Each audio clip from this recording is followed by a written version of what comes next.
Beleza. Vamos começar então a nossa segunda aula de certificações financeiras. Na semana passada a gente viu também sobre o sistema financeiro nacional, a gente continua nesse assunto. Na semana passada a gente entrou acerca dos órgãos normativos, hoje a gente vai falar sobre os órgãos supervisores, tá? Vou dar apenas dois recadinhos antes da gente começar a aula. Talvez a gente adentre um pouco na próxima aula que a gente vai fazer. Como as aulas da Liga elas começaram um pouco mais tarde, talvez ficaria muito tarde fazer o nosso simulado do final de semestre. Então, pode ser que eu adentre alguns assuntos que a gente faria na próxima aula, mas é coisa que a gente não vai se estender muito também, certo? Que também tem a ver com o sistema financeiro nacional, então não tem essa chance de vocês se perderem nos conteúdos. Um outro recado que eu ia dar também, que na aula passada eu comentei que ia deixar disponibilizado o material de estudos para vocês, justamente para o simulado que vocês vão fazer no final do semestre. O Paulo vai ficar responsável por fazer esse documento.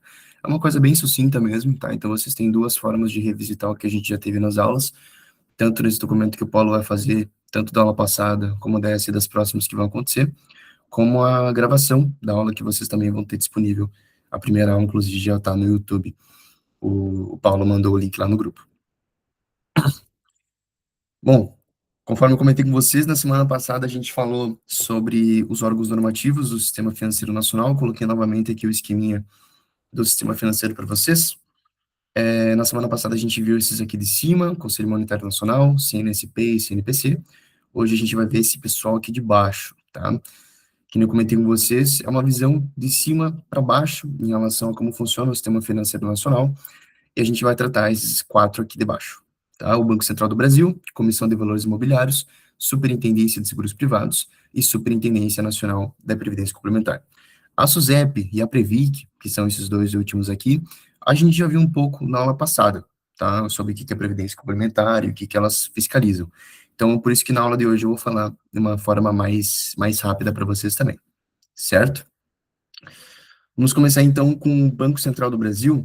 Aí, caso vocês tenham alguma dúvida, uma coisa nesse sentido, vocês podem abrir o áudio direto, não precisa levantar a mão. Pode abrir o áudio direto e fazer a pergunta para mim, no que for possível, eu respondo para vocês aqui, certo?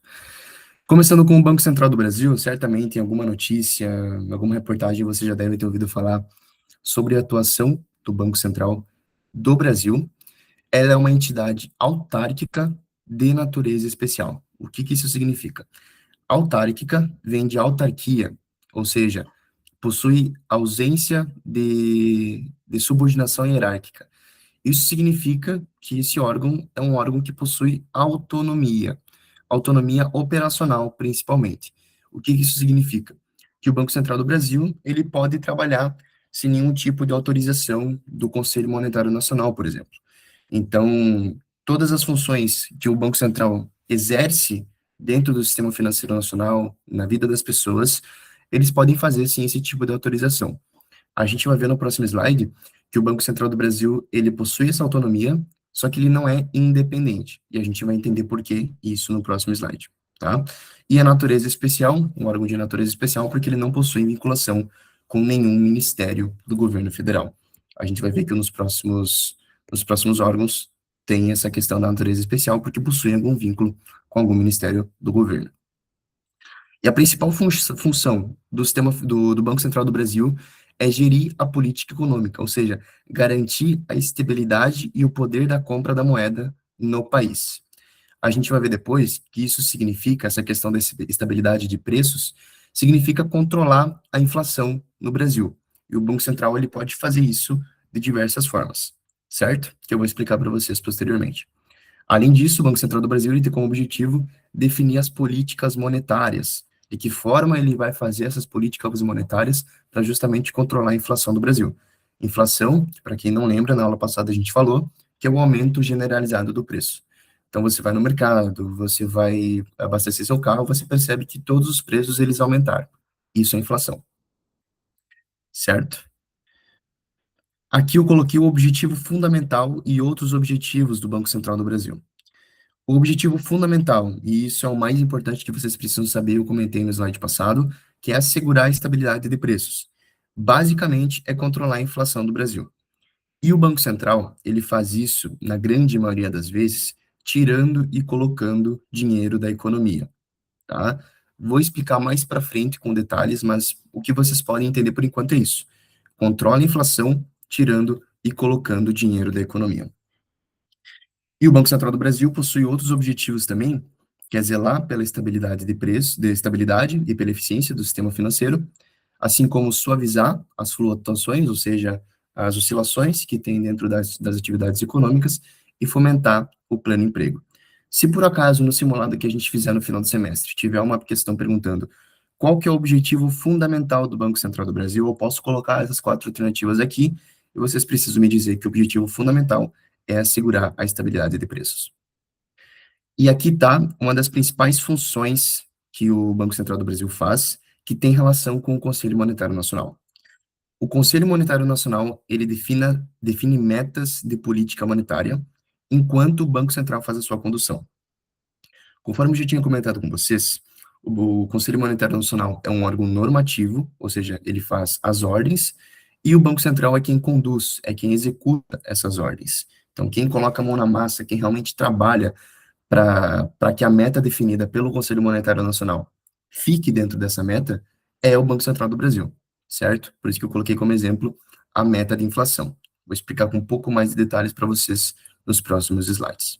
Que nem eu comentei com vocês no slide passado também, o Banco Central do Brasil, ele tem autonomia operacional, principalmente, para fazer os seus trabalhos, mas não é independente, porque ainda o seu presidente e os seus diretores são escolhidos pelo presidente da República, tá? São escolhidos pelo presidente e são aprovados no Senado Federal. Ao todo, são um presidente e 8 diretores que são escolhidos para compor o Banco Central do Brasil, e eles fazem toda essa parte de coordenação e fiscalização desses departamentos aqui. Logicamente, não vou explicar cada um deles, só coloquei esse esquema para vocês terem uma noção. Então, tem a figura central do presidente do Banco Central, que hoje é o Galípolo, que inclusive está nessa foto aqui com o presidente, e faz essa coordenação com os diretores que coordenam esses outros departamentos aqui também, certo?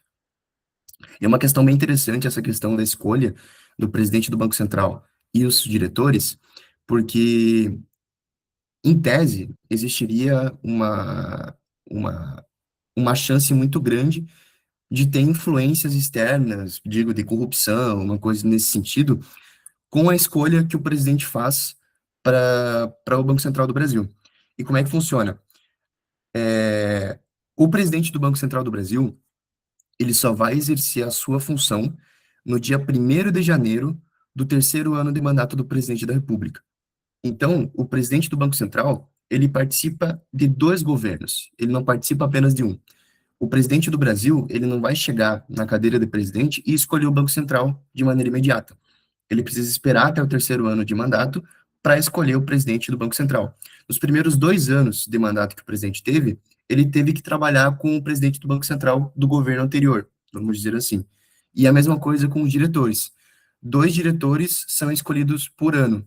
Então, os diretores, eles podem ser escolhidos tanto pelo presidente passado, quanto pelo presidente atual, no caso, na hora de realizar os trabalhos.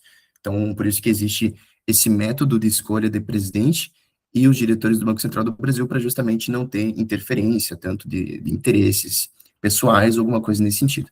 Então, é uma questão bem interessante.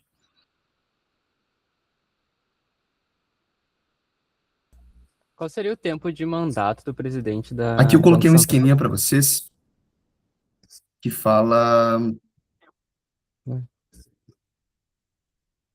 Como, Qual desculpa? seria o tempo de mandato do presidente do Banco Central? Tipo, o presidente da 4 anos. República ele tem 4 anos? Ah, tá. 4 anos também. O presidente do Banco Central é 4 anos também.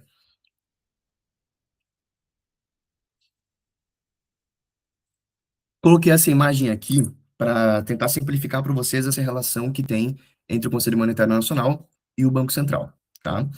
O Conselho Monetário Nacional é quem define anualmente as metas de inflação, que é o IPCA, tá? O IPCA é o Índice Oficial de Inflação do Brasil.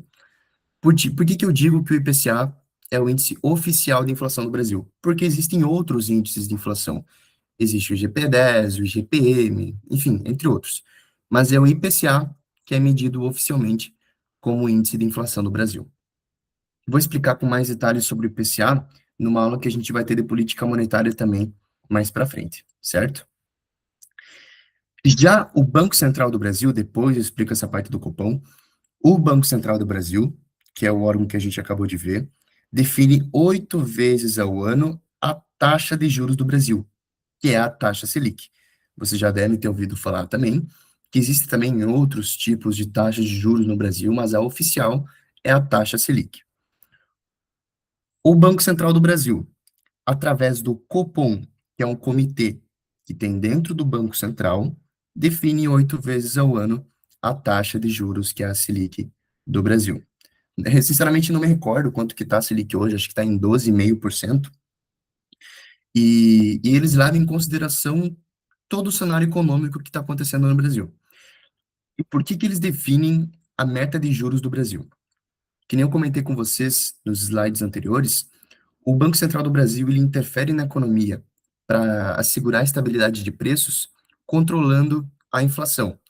E isso, ele faz isso, essas atividades, tirando e colocando dinheiro da economia. Como é que o Banco Central do Brasil tira dinheiro da economia? Ele tira dinheiro da economia aumentando a taxa de juros. Pensem lá na intermediação financeira que a gente viu na primeira aula, aquelas pessoas que são deficitárias, ou seja, aquelas pessoas que não têm dinheiro sobrando, elas pedem dinheiro emprestado para um banco. Se a taxa de juros do Brasil tiver em 20%, por exemplo, não vale a pena essa pessoa pegar um empréstimo ou pegar um financiamento. Porque na hora que ela devolver esse dinheiro, ela vai estar pagando muito mais do que ela recebeu. Não vale a pena. Agora, se a Selic do Brasil ela está em 8%, aí sim, é uma taxa de juros que vale a pena pegar empréstimo e pegar financiamento. Pegando empréstimo, pegando financiamento, o consumo ele aumenta. Quando a taxa de juros ela estiver mais baixa, o consumo da população aumenta e o crédito aumenta. Então, é uma relação inversamente proporcional. Enquanto a taxa de juros sobe, o consumo ele diminui. Enquanto a taxa de juros diminui, o consumo ele aumenta, certo? Então, essa relação inversamente proporcional. E também faz as operações no mercado interbancário para atingir a meta definida pelo Conselho Monetário Nacional. Então, o responsável por deixar a meta que foi definida pelo Conselho Monetário Nacional, meta de inflação, o responsável por deixar essa meta na meta é o Banco Central do Brasil, tá? Aí uma outra questão de simulado, caso caia alguma pergunta. Quem que define a taxa de juros, a Selic meta do Brasil? Aí tem as 4 alternativas para vocês. Aí tem Copom e Bacen como alternativas diferentes. Vocês vão colocar o Copom. Agora, se tiver Banco Central do Brasil e outras 3 qualquer, aí vocês vão escolher o Banco Central do Brasil, tá? Tem muitos jornais que falam, o Banco Central definiu a Selic meta para os próximos meses, mas na verdade é o Copom que faz isso, certo? Alguma dúvida até aqui?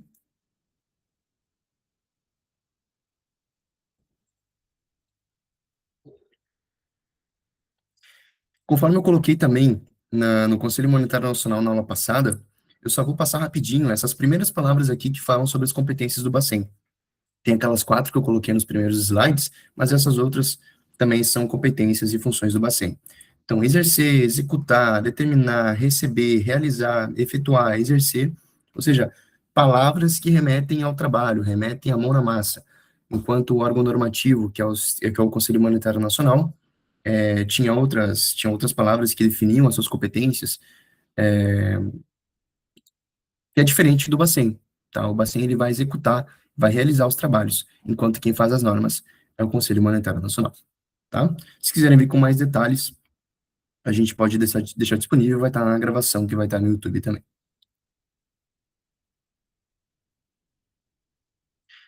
E o Bacen, ele possui algumas fontes de renda, tá? Quando eu falo Bacen, pessoal, eu falo do Banco Central do Brasil, tá? Possui algumas fontes de renda. Não vou falar detalhadamente cada uma delas, mas são operações financeiras e aplicação de seus recursos, ou seja, o Banco Central do Brasil também faz investimento, operações de câmbio, compra e venda de ouro, multas e juros aplicados, que isso eu vou explicar um pouco mais detalhadamente para vocês, que é um pouco mais importante. E coloquei três observações aqui embaixo sobre o Bacen.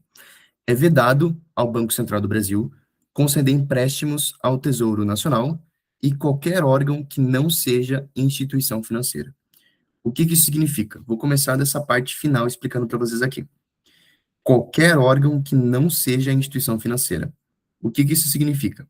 Significa que o Banco Central do Brasil, ele pode fazer empréstimo para banco normal, Itaú, Santander, Bradesco, Cressol, enfim, qualquer banco pode pedir empréstimo para o Banco Central do Brasil. Por que que o banco ele iria pedir empréstimo para o Banco Central do Brasil? Uma instituição financeira, e essa é uma questão muito importante, uma instituição financeira ela não pode terminar o dia no vermelho. Ah, eu emprestei mais do que eu recebi.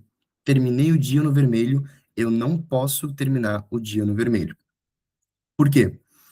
Porque o risco de insolvência, o risco de crédito do banco quebrar e gerar um risco sistêmico que afeta todas as pessoas, ele é muito maior. Então, o banco, ele possui algumas alternativas para tentar mitigar isso e não deixar que o caixa termine no vermelho no dia. Ele pode pedir dinheiro emprestado para outros bancos, mas isso a gente vai tratar em outra aula, ou pode pedir dinheiro emprestado para o Banco Central, que no caso esse é o tema da nossa aula de hoje. Pedindo dinheiro emprestado para o Banco Central do Brasil, geralmente é uma taxa de juros maior do que se ele fosse pedir para um outro banco. O Banco Central do Brasil vai estar pedindo juros em troca desse empréstimo e o banco não vai estar terminando o dinheiro no vermelho, tá? Então, por que que é vedado ao Banco Central do Brasil conceder empréstimo ao Tesouro Nacional, mas é permitido aos bancos? Justamente aos bancos, para não ter nenhum tipo de risco sistêmico e afetar o bolso da população, mas conceder empréstimo ao Tesouro Nacional não pode, porque o Tesouro Nacional é um dos braços do Estado. Ou seja, o Banco Central do Brasil também é um dos braços do Estado, não pode estar financiando ele mesmo. Seria mais ou menos essa ideia. O governo não pode estar financiando para ele mesmo. O risco de corrupção, caso uma coisa dessas acontecesse, é muito grande. Tá? Então, seria essa ideia. O governo não pode emprestar dinheiro para ele mesmo. Certo? E para os bancos podem, porque eu já expliquei para vocês o porquê. As disponibilidades de caixa da União serão depositadas no Banco Central, então o dinheiro do Estado fica no Banco Central, e as instituições financeiras somente poderão funcionar no país mediante prévia autorização do Banco Central ou decreto do Poder Executivo quando forem estrangeiras. Então, tem uma empresa lá nos Estados Unidos, um banco que quer começar a trabalhar no Brasil. Precisa passar por toda uma parte de regulamentação, parte jurídica e autorização do Banco Central para funcionar no Brasil. Certo? Alguma dúvida?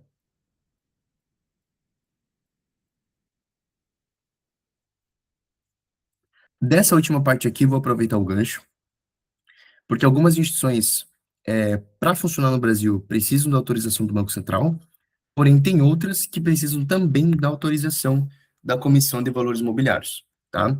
Esse já é um outro órgão, dos órgãos supervisores do Sistema Financeiro Nacional, também uma entidade autárquica, ou seja, possui essa ausência de subordinação hierárquica, é autônoma para suas operações e possui vínculo com o Ministério da Fazenda, antigamente se chamava Ministério da Economia. Então, vocês podem ligar como se fosse a mesma coisa. Também tem um mandato fixo e estabilidade dos seus dirigentes. Assim como o Banco Central, vou passar só mais um. Os diretores e o presidente da CVM é escolhido pelo presidente da República também, sujeito à aprovação do Senado Federal. Coloquei aqui algumas finalidades principais do Conselho de Valores Mobiliários e eu acho que eu vou explicar esse slide aqui que é um pouco mais fácil de vocês entenderem. Sobre a fiscalização dessa entidade aqui. Ela vai fiscalizar as sociedades anônimas abertas, tá? Ela não vai fiscalizar a sociedade anônima fechada, somente aberta. Vou explicar por que depois. Fiscaliza a Bolsa de Valores, que é a B3, os agentes do mercado de capitais e fundos de investimento, certo? Vocês podem pensar da seguinte forma: tudo que envolve renda variável, ou seja, ações, fundo de investimentos, entre outros tipos de renda variável, quem vai fiscalizar é a CVM, certo? Então, que nem eu coloquei ali embaixo para vocês, a Bolsa de Valores. Vocês vão abrir a conta numa corretora para comprar ações. Quem fiscaliza é a CVM. E algumas finalidades principais da CVM é estimular a formação de poupança, sua aplicação em valores imobiliários, ou seja, por que que é valor mobiliário? Porque ele se move, ele não fica só para mim. Eu posso pegar e vender o meu título para outra pessoa e essa pessoa pode tomar posse desse título e começar a receber juros. Quando era meu, eu vendi para ela e ela vai começar a vender, vai começar a receber esses juros através da aplicação que a pessoa está colocando, tá? E quando a gente fala em formação de poupança, a gente não está falando da caderneta de poupança, o produto de investimento. A formação de poupança é justamente guardar dinheiro, né? Assim como a CVM e outros órgãos que trabalham essa parte das instituições financeiras, sugerem muito essa questão da formação de poupança para a população não começar a gastar com bobagem, justamente ter problema com dívida e tudo mais. Porque a gente sabe, começou o problema com a não pagar empréstimo, a não pagar cartão de crédito, vira uma bola de neve e a pessoa ela não consegue se salvar. Tá? Então é justamente essa questão da ideia da formação de poupança da pessoa guardar o dinheiro. Vou falar só dessas primeiras duas aqui, que são as mais importantes. Os outros também vai ficar na aula e vocês podem pausar e ler com mais calma. Promover expansão e funcionamento do mercado de ações, tá? Então seria justamente o que eu falei isso para vocês antes. Tem a Bolsa de Valores do Brasil, eu quero comprar ou vender ações, vou lá na B3, abro conta numa corretora, eu tenho acesso a essas ações. A CVM que vai fazer essa fiscalização. Quando eu falo que a CVM ela não faz a fiscalização de sociedade anônima fechada, é justamente aquelas empresas que não têm ações em bolsa. O que que é uma ação? De uma forma bem básica para vocês. A empresa, ela destina parte do seu capital, ou seja, vamos dizer que a empresa ela vale R$ 1 bilhão, ela destina 100 milhões para a venda de ações. Então, se eu, por exemplo, entrar, abrir a conta numa corretora e ver ações que eu quero comprar, eu vou achar empresas como a Vale, vou achar empresas como a Renner, a Petrobras, enfim, são essas empresas que geralmente têm mais destaque na Bolsa de Valores. Eu vou conseguir comprar ações delas porque elas são sociedades anônimas abertas. Elas colocam parte do seu patrimônio para as pessoas comprarem ações dela. A partir do momento que eu compro uma ação, eu viro um sócio daquela empresa, um sócio minoritário, logicamente. Então, dependendo do estatuto que aquela empresa abre suas ações, eu posso, por exemplo, fazer votações em assembleias, eu posso ter um poder democrático para fazer votações e definir o futuro daquela empresa. Então, esses seriam os diferenciais do mercado de ações. E, logicamente, a CVM ela não vai fiscalizar sociedade anônima fechada, porque uma sociedade anônima fechada ela não possui ação em bolsa. Então, não fica a cargo da CVM. É só uma empresa que tem os sócios majoritários. Tem 3 pessoas lá, por exemplo, que são sócios, os donos principais, e são eles que fazem a gestão daquela empresa. Então, a CVM ela não vai fiscalizar essa parte. Alguma dúvida até aqui, pessoal?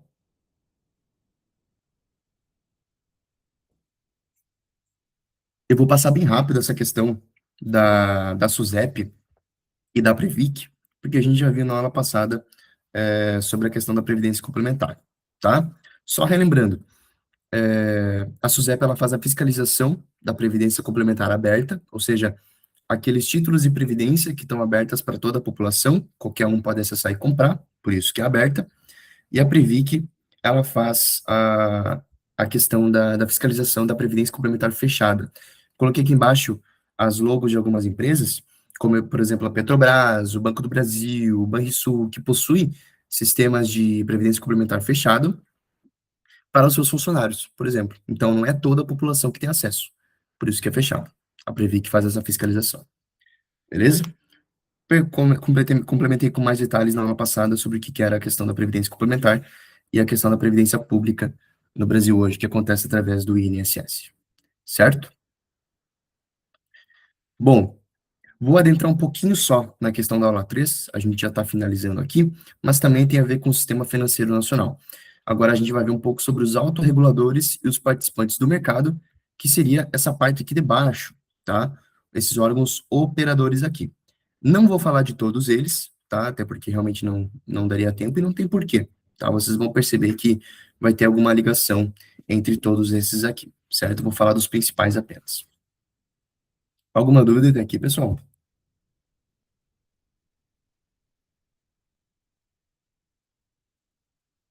Fechou. Vamos começar então com os bancos múltiplos, certo? Vou passar a definição aqui para vocês e vou explicar o que que significa banco múltiplo. Banco múltiplo são essas instituições financeiras com licença para fornecer uma ampla gama de produtos para a população. Uma das funções do Sistema Financeiro Nacional, que eu comentei na primeira aula, é justamente essa prestação de serviços, prestação de gerenciamento de serviços para a população. Então, eu quero, por exemplo, um cartão de crédito, eu quero apenas guardar o meu dinheiro em algum lugar para ele render alguma coisa, eu quero um produto de seguro, eu corro atrás de uma instituição financeira justamente para ter esses produtos, para que eu possa ter soluções financeiras e começar a girar o meu dinheiro. Imagina, por exemplo, se eu guardasse o meu dinheiro embaixo da cama, por exemplo. Ele estaria ali, não estaria rendendo nada, e a inflação estaria, por exemplo, diminuindo o valor da minha grana, tá? Enquanto eu tiver o dinheiro no banco, muitas vezes esse dinheiro ele vai estar acima da inflação. Ou seja, o aumento de preços ele vai acontecer, só que o meu dinheiro ele vai estar valendo mais, tá? Então, seria só um exemplo que eu dei agora sobre a questão dessas prestação de serviços que uma instituição financeira pode fazer para a população, tá? Aí eu coloquei alguns exemplos também, financiamento ao consumidor, operações de câmbio, entre outros, tá? Coloquei aqui embaixo, e o tema dessa parte do slide é a questão dos bancos múltiplos. O banco, ele pode ter todas essas carteiras aqui, tá? Cada quadradinho aqui é uma carteira, ou seja, tem a carteira de banco comercial, tem a carteira de banco de investimentos, banco de desenvolvimento e esses outros três aqui também, tá? Só que, para um banco ele ser considerado um banco múltiplo, ele precisa ter, no mínimo, duas carteiras, tá? E uma delas precisa ser ou de banco comercial ou de banco de investimentos, tá? Então, de novo, para um banco ele ser considerado banco múltiplo, ele precisa ter, no mínimo, duas carteiras e uma delas precisa ser o banco comercial ou o banco de investimento. Se, por exemplo, eu tiver uma carteira de banco comercial e uma carteira de banco de desenvolvimento, eu sou um banco múltiplo. Agora, se eu tiver uma carteira de banco de desenvolvimento e sociedade de crédito imobiliário, eu tenho duas carteiras. Só que eu não sou banco múltiplo porque não tem uma dessas aqui. A maioria, a grande maioria dos bancos que vocês forem atrás de alguma solução financeira é considerado banco múltiplo. Coloquei aqui embaixo alguns exemplos. Tem o Itaú, a Cressol, Santander, enfim, entre outros. Então, a grande maioria vai possuir essa carteira de banco comercial, banco de investimentos e essas outras quatro aqui também, tá? Coloquei alguns conceitos sobre as características de um banco comercial. Vou falar dois, que são os principais, tá? O banco comercial, ele faz essa questão da captação de recursos através de depósito à vista e depósito a prazo, tá? O que que significa essa questão do depósito à vista? Depósito à vista vocês podem imaginar como conta corrente, tá? Então, uma compra no cartão de débito, por exemplo, vocês vão fazer a compra, fazer o pagamento, já vai sair na hora o dinheiro da conta de vocês, tá? Depósito à vista. Então, isso significa essa questão, que é uma das características do banco comercial. E depósito a prazo seria colocar o dinheiro de vocês em algum tipo de produto para estar rendendo alguma coisa. Então, um CDB, por exemplo, é um segmento de depósito à vista, depósito a prazo, desculpa, que vocês podem estar colocando no banco, tá? Então, vocês vão estar usando o cartão de crédito de vocês, por exemplo, e querem parcelar alguma compra, tá? Então, existe essa parte do parcelamento e o banco comercial, ele aceita esses dois tipos de captação, depósito à vista e depósito a prazo, tá? Tem essa outra parte que também que fala que ele concede empréstimos de curto e médio prazo, vocês vão ver depois que é diferente de um banco de investimento. E o que que significa empréstimo de curto e médio prazo? Empréstimo é aquele dinheiro que a gente pega emprestado do banco e quando a gente for devolver esse dinheiro, a gente paga uns juros a mais para a instituição financeira. Um crédito de curto prazo, crédito, empréstimo e financiamento podem considerar como se fosse a mesma coisa, por enquanto, tá? Crédito de curto prazo é para capital de giro, ou seja, eu quero uma coisa que eu vou usar rapidamente, eu vou usar logo. Então, eu coloquei como exemplo aqui uma empresa que pega empréstimo para pagar sua folha de pagamento. Então, eu vou pegar o empréstimo e já vou usar ele, tá? Geralmente, esse crédito, ele é um valor menor para justamente não ter um juros tão alto para pagar para o banco. Enquanto o banco de investimento, ele faz essa questão do empréstimo de médio e longo prazo. Quando a gente fala em crédito de longo prazo, a gente está querendo falar de capital fixo. Coloquei, por exemplo, aqui um financiamento de uma casa. O financiamento é aquele dinheiro que a gente pega emprestado e tem uma finalidade específica que a gente quer para ele. Eu coloquei aqui financiamento de uma casa, mas pode ser um financiamento de um carro, financiamento de uma casa, quero destinar o meu dinheiro para a minha empresa, ou seja, tem um destino específico. Isso é o significado de financiamento. É diferente de empréstimo, certo? E aqui, nesse caso, também tem captação de recursos através de depósito a prazo, mas não tem captação através de depósito à vista, tá? Então, essa seria a diferença principal entre o banco comercial, que faz a captação desses dois, depósito à vista e depósito a prazo, e o banco de investimento só faz captação de depósito a prazo, tá? Então, nesse caso aqui de banco de investimento, vocês podem pensar também no mercado de ações, que é mais fácil para vocês pensarem quando forem diferenciar esses dois. Existe uma distinção entre banco cooperativo e o banco tradicional. Quando eu falo banco tradicional, eu quero falar em Itaú, eu quero falar em Santander, eu quero falar em Bradesco, e o banco cooperativo é justamente o cooperativo de crédito. Então, Cressol, Cicobi, Sicredi, e esses dois possuem objetivos, finalidades diferentes quando a gente fala entre um banco cooperativo e um banco tradicional.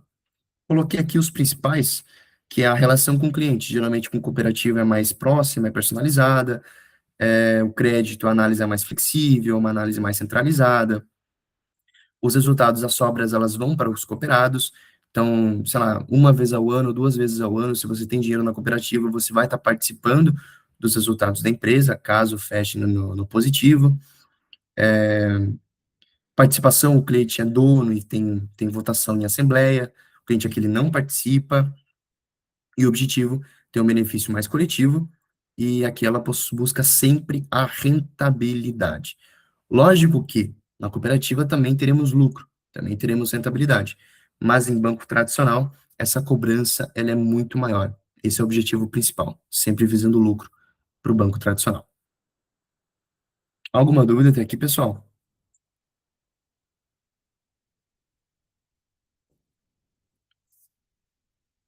Indo para o último conteúdo da nossa aula de hoje, a gente vai falar também sobre um dos participantes do mercado, dos órgãos operadores, que é as corretoras e distribuidoras de títulos e valores imobiliários. Conforme comentei com vocês antes, aqueles valores mobiliários é justamente aqueles valores que eu posso passar da minha mão, que está sob minha posse, e passar para outra pessoa. Então, eu fui lá, comprei um título dentro da bolsa de valores e posso vender para outra pessoa. Isso é um valor mobiliário. Tá? Coloquei um exemplo das ações, mas pode ser outros também. E quando a gente fala em corretora e distribuidoras, coloquei em duas palavras, mas geralmente a gente coloca como se fosse uma coisa só, tá? Elas possuem basicamente as mesmas funções, os mesmos objetivos. Elas operam nos mercados financeiros e de capitais, bem como no mercado de câmbio, atuando como intermediárias na negociação de títulos e valores imobiliários entre investidores e tomadores de recursos, tá? Vou explicar isso com um pouco de mais calma para vocês agora. Principal função dessas corretoras e distribuidoras é justamente fazer essa execução das ordens de compra e venda de ativos para os seus clientes. Como é que isso funciona? Eu vou lá, eu abro a minha conta em uma corretora de valores imobiliários. Tem algumas no mercado, eu coloquei aqui no próximo slide até. Exemplo de corretoras. Tem a XP, tem a Rico, tem a Nubank Investimentos, tá? Eu abro minha conta em uma dessas corretoras e quero comprar uma ação na Bolsa de Valores. Através desse home broker, que é essa imagem que eu coloquei aqui embaixo para vocês, vocês podem fazer tanto a compra quanto à venda, caso vocês tenham alguma ação no nome de vocês, certo? Então, essa seria a principal função das corretoras, fazer a execução, fazer esse intermédio.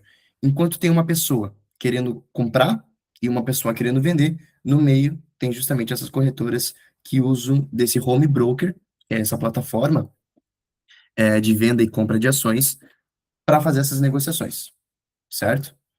Existe algum método que eu possa fazer de comprar e vender ação sem essa intermediadora? No momento, não.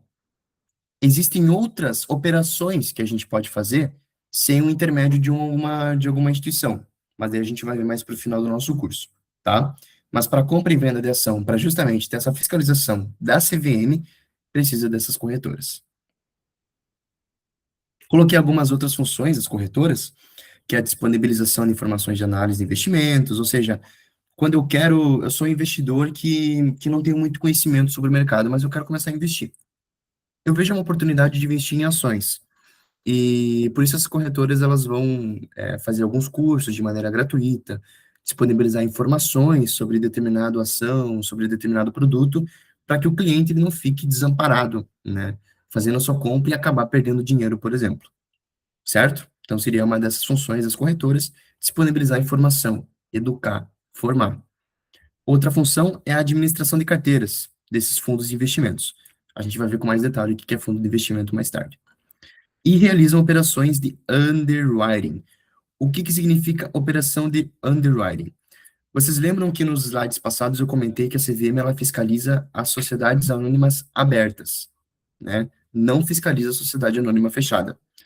Caso uma sociedade anônima fechada, uma empresa que não tem ação em bolsa, queira abrir o seu patrimônio para vender ação, ela precisa fazer essa operação. Então, é justamente esse o significado. Passar de uma sociedade anônima fechada para a sociedade anônima aberta. E essas corretoras, elas podem fazer esse intermédio para justamente permitir e começar a tomar fiscalização da CVM para começar a fazer suas vendas de ações. Então, esse é o significado básico do underwriting. Fazer essa mudança de sociedade anônima fechada para sociedade anônima aberta para começar a vender suas ações no mercado. Beleza. Nesse slide aqui que eu mostrei para vocês, é através daqui, desse home broker, que a gente faz a compra e venda de ações, certo? É tudo digital. Se eu quiser agora abrir meu computador, baixar o aplicativo de uma dessas corretoras, abrir uma conta, a maioria delas oferecem abertura de conta de maneira gratuita. Eu posso já começar a comprar e vender ação se eu quiser. Só que antigamente não funcionava dessa forma, tá? Hoje é digital, hoje é tudo mais fácil. Só que antigamente não funcionava dessa forma. Coloquei essa imagem aqui para vocês, que essa é a Bovespa, ficava, pelo menos lá em São Paulo. Esse era o cenário em que os investidores faziam a compra e venda de ações, tá? Então, vocês imaginam a bagunça, imaginam a baderna que era naquela época para comprar e vender uma ação no mercado. Isso faz muito tempo, tá, pessoal, que era feito dessa forma. Então, imaginem a quantidade de cara, de investidor que fazia ia lá presencialmente para comprar e vender ação. Geralmente, quando eu queria comprar uma ação, eu fazia esse movimento, e para vender ação, eu fazia esse movimento aqui. Você já deve ter visto algum filme, alguma coisa, algum vídeo nesse sentido, que mostra aquelas pessoas no telefone gritando, eu compro, eu vendo, não sei o quê, e aparecia aqui em cima as informações das ações, ou seja, o que estava em alta, o que estava em baixa, e as pessoas queriam comprar, queriam vender, e olha a bagunça que ficava, e isso acontecia todos os dias, tá? Antigamente era feito dessa forma, hoje é tudo muito mais fácil, tá? Hoje em dia a gente abre o celular, abre o computador, abre a conta numa corretora e faz a compra, faz a venda, bem tranquilo. Então, coloquei mais essa imagem aqui para vocês do pessoal em ligação, provavelmente negociando ou fazendo qualquer outro tipo de coisa para comprar e vender uma ação. Era uma baderna, era uma bagunça, mas acontecia dessa forma antigamente. Isso é bem interessante. Caso você queira ver algum vídeo no YouTube, mostra a gritaria, o pessoal todo montuado, fazendo ligação, conversando, fazendo gesto. Era dessa forma que acontecia antigamente. Certo? Alguma dúvida, pessoal?